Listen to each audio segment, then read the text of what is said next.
Hello students, today we are discuss about business organization first semester second unit,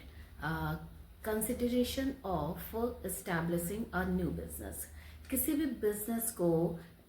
new business को establish करने से पहले सबसे पहले हमें कुछ डिसीजंस लेने होते हैं, तो उन्हीं को हम आज डिस्कस करेंगे। फर्स्ट पॉइंट हमारा है सेलेक्ट द बिजनेस लाइन। इसका मतलब है कि जो भी हम बिजनेस स्टार्ट करना चाह रहे हैं, जो भी हम डिसीजन लिए हैं, उसके अकॉर्डिंग उसकी पहले हमें जांच पड़ताल करनी होगी, पूरे इन्वेस्टिगेशन करना होगा कि बिजनेस की कैसा नेचर है, किस तरीके का है, उसकी क्या क्या टाइप्स हैं, उसमें क्या क्या चीज़ें लगेंगी, उसकी क्या रिक्वायरमेंट है, उन सब चीज़ें के बारे में पहले से ही डिसीजन लेना। तो बिजनेस लाइन मतलब बिजनेस से रिलेटेड जो जो उसमें चीज़ें आती हैं उससे रिलेटेड चीज़ें हमें पहले से डिसाइड कर लेना है। तो फर्स्ट टॉपिक में, और इसके लिए जो प्रमोटर होते हैं वो एक रिपोर्ट बनाते हैं जिसे बोलते हैं प्रोजेक्ट। प्रोजेक्ट एक तरीके से एक बेस प्रिपेयर कर लेना प्रोजेक्ट में कि इन चीज़ों का बिजनेस करना है, यहाँ से ये चीज़ें हमें लेना है, क्या क्या उसकी स्ट्रेटजीज होगी, क्या क्राइटेरिया होंगे, इन सब चीज़ को पहले से ही डिसाइड किया जाता है। सेकेंड पॉइंट हमारा आता है सिलेक्शन ऑफ या सर्वे ऑफ प्रोडक्ट। मतलब जो भी हम प्रोडक्ट बनाएंगे,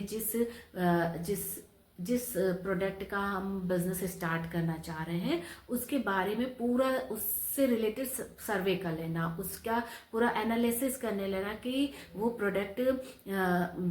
के बाजार में अभी मार्केट में अभी है कि नहीं, उसमें क्या नया चेंजेस कर सकते हैं हम, क्या क्या चीज़ें और हम कर सकते हैं जिससे हमारा प्रोडक्ट ज़्यादा से ज़्यादा सेल हो सके। तो उससे रिलेटेड सारे जो चीज़ें होती हैं वो एक प्रमोटर्स को एंटरप्रेन्योर को पहले से डिसाइड करना होता है कि ये चीज़ें हम पहले से ही करेंगे। उसके बारे में पूरा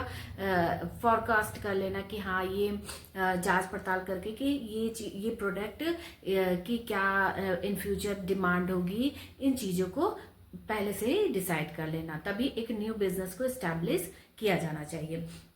थर्ड हमारा आता है size of business unit. Business unit, जो भी बिजनेस हम करना चाह रहे हैं, एक एंटरप्रेन्योर जो भी बिजनेस करना चाह रहा है वो पहले से डिसाइड कर ले कि कुछ डिसाइड कर लेना कि उससे जो भी प्रोडक्ट वो स्मॉल स्केल पे रहेगा, क्या ऑपरेशंस स्किल्स क्या होंगे, क्या क्या मतलब जो उसको इस्टेब्लिश करने से पहले उसमें उसके सारे कुछ डिसाइड कर लेना कि उससे जो भी प्रोडक्ट वो बना रहा है उसकी क्या क्या एवरेज कॉस्ट क्या मिनिमाइज करेगा, और जो उसका जो प्रॉफिट मार्जिन है उसे कैसे वो इंक्रीज करेगा। एंटरप्रेन्योर में होना जरूरी है कि वो ये सब चीजें पहले से मैनेजियल फाइनेंशियल वगैरह मार्क आता है। Location of business unit, location वो एक्चुअल वो जो साइज है वो एक्चुअल प्लेस कैसा होगा, कहाँ पे होगा, वहां तक हमारी रीच है कि नहीं, पहुंच हो कि नहीं, वहां से और भी अदर जो हमें चीजें मंगाना है जैसे मशीन्स वगैरह, माल, रॉ मटेरियल, तो ये सब चीजें हमें मिल ईजिली अवेलेबल होगा कि नहीं। तो ये सब चीजें भी पहले से एक न्यू बिजनेस को स्टैब्लिश करने के पहले ये सब डिसीजन लिया जाता है। अब फिफ्थ हमारा था choice of firm of authority. Choice मतलब ओनरशिप जो हमारे फर्म का, जो भी हमारे फैक्ट्री का ओनर जो है, मतलब कैसा रहेगा, ओनरशिप कैसे रहेगी, किसको कौन, मतलब कि जो हमारा जो फर्म का होता है, एक तो एक सोल प्रोप्राइटरशिप होता है, एक ज्वाइंट स्टॉक होता है, और एक होता है पार्टनरशिप। तो इससे ये भी डिपेंड करता है कि हम ओनरशिप जो है वो कैसे डिसाइड करेंगे, कैसे उसका मतलब डिसाइड करेंगे कि हाँ कैसा रहेगा, क्योंकि ये बहुत ज़्यादा डिपेंड करता है उस पर रिस्क कितना होगा, टैक्स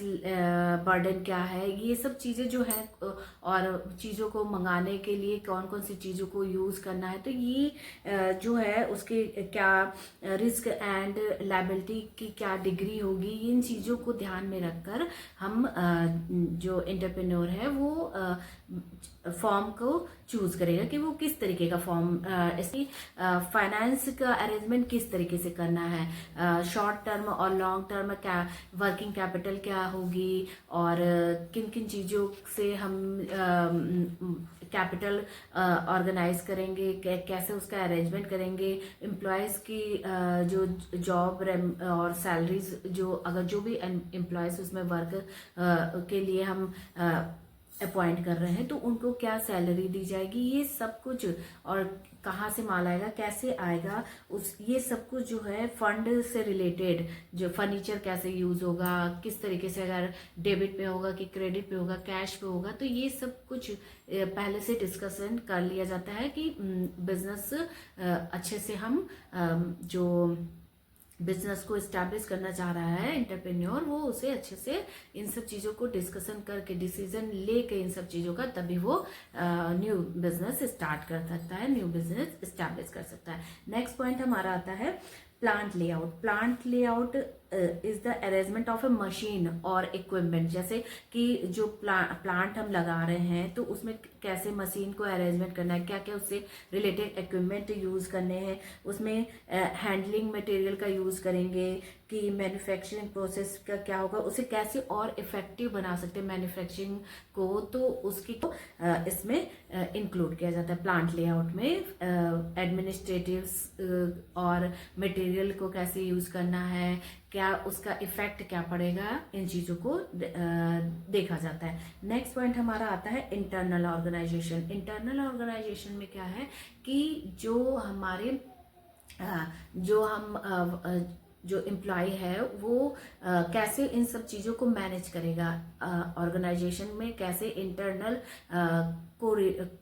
कॉपरेट करके कैसे उनको एक साथ वर्क करने के लिए मोटिवेट करेगा। तो internal organization is very important to a new enterprises, new business establishment. Okay, तो एंड लास्ट हमारा आता है लॉन्चिंग ऑफ एंटरप्राइजेस। जैसे कि जब इन सब सारे प्रोसेस को कंप्लीट कर लिया गया तो जो हम प्रोडक्शन वर्क स्टार्ट करेंगे अब, तो उसको कैसे मार्केट में लाना है, क्या मार्केटिंग स्ट्रेटेजीज होगी, इन सब चीज़ों को इसमें इंक्लूड किया जाता है। तो आई होप आपको consideration of establishing a new business समझ में आ गया होगा।